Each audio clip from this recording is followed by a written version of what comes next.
आप सभी साधकों को प्रणाम। आप सभी साधकों का आपके अपने चैनल मेडिटेशन विद स्पिरिचुअल राजयोगी पर स्वागत है। ध्यान के अनुभव बड़े निराले होते हैं। जब मन मर रहा होता है तो वह स्वयं को बचाने का पूरा प्रयास करता है। जब विचार बंद होने लगते हैं तो मस्तिष्क ढेर सारे विचारों को फिर से प्रस्तुत करने लगता है।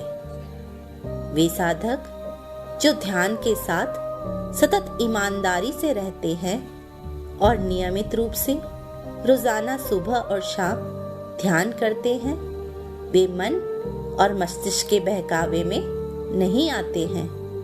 लेकिन जो साधक मन के बहकावे में आ जाते हैं, वे कभी ध्यानी साधक नहीं बन पाते हैं।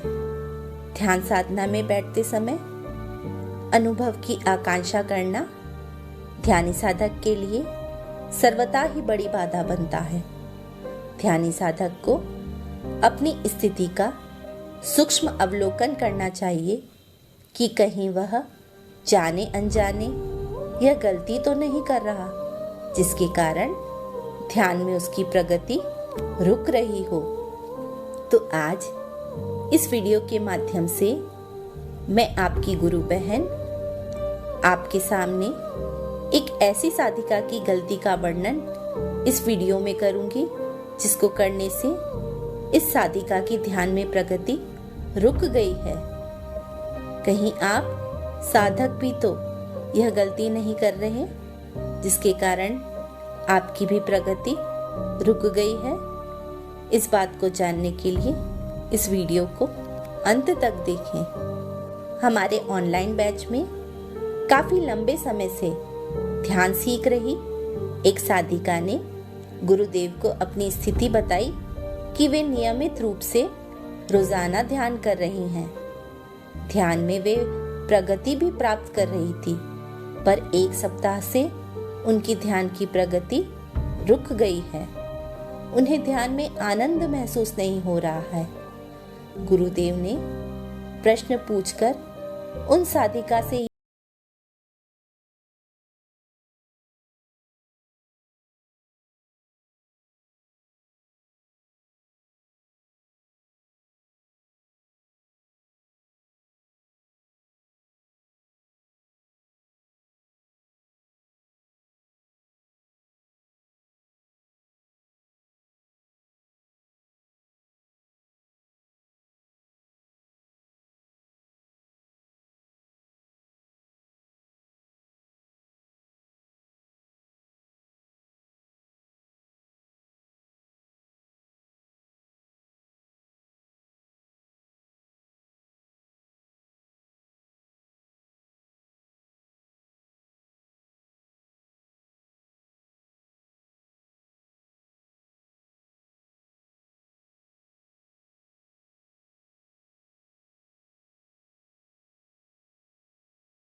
साधना में बैठती हैं तो उन्हें अपनी रीढ़ की हड्डी में ऊर्जा ऊपर उठती हुई महसूस होती है।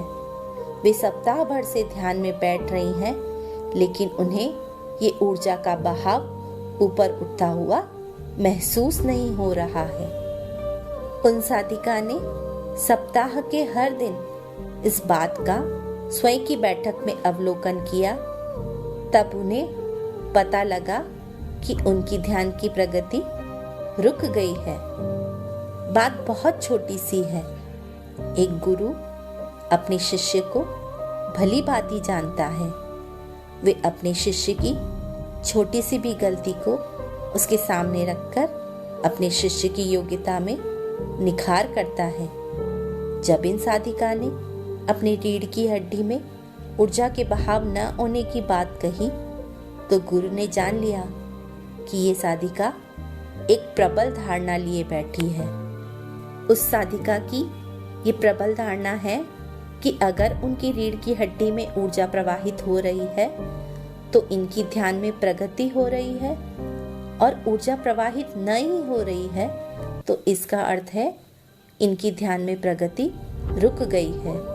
अर्थात ये साधिका अनुभव की आकांक्षा लिए बैठी है, क्योंकि ऊर्जा का ऊर्ध्वगमन होना अर्थात ऊपर की ओर बहना ध्यान का एक अनुभव है जो हर साधक को कुछ समय बाद नियमित ध्यान करने पर होता है। ध्यान में अनुभव की आकांक्षा करना ध्यान की बहुत बड़ी बाधा है।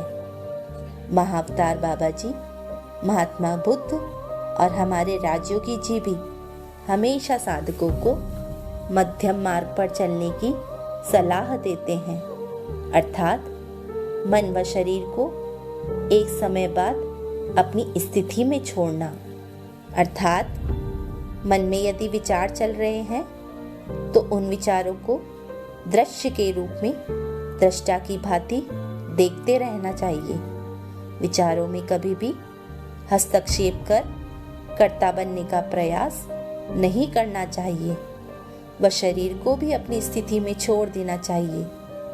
चाहे आपको ऊर्जा का बहाव भी रीढ़ की हड्डी या कपाल भाग में महसूस हो रहा हो, उस पर ध्यान नहीं देना चाहिए।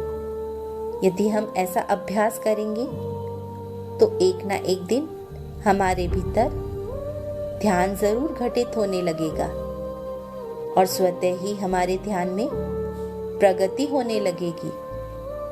ये छोटी सी गलती थी जो इस साधिका द्वारा की गई।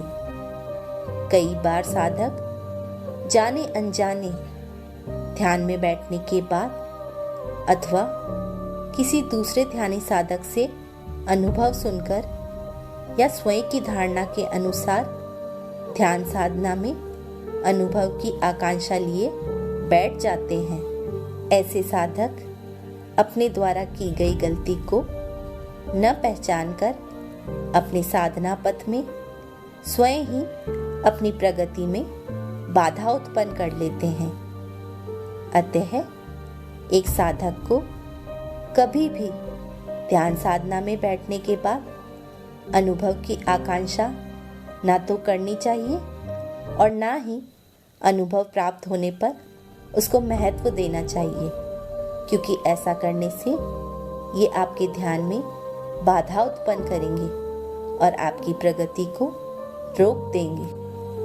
आपको यह वीडियो कैसी लगी हमें कमेंट बॉक्स में लिखकर ज़रूर बताएं। हमारे चैनल को लाइक, सब्सक्राइब और शेयर करें। ध्यान से संबंधित महत्वपूर्ण जानकारी प्राप्त करने के लिए बने रहिए हमारे चैनल मेडिटेशन विद स्पिरिचुअल राजयोगी पर, अथवा ईमेल कीजिए srirajyogiji@gmail.com पर। धन्यवाद।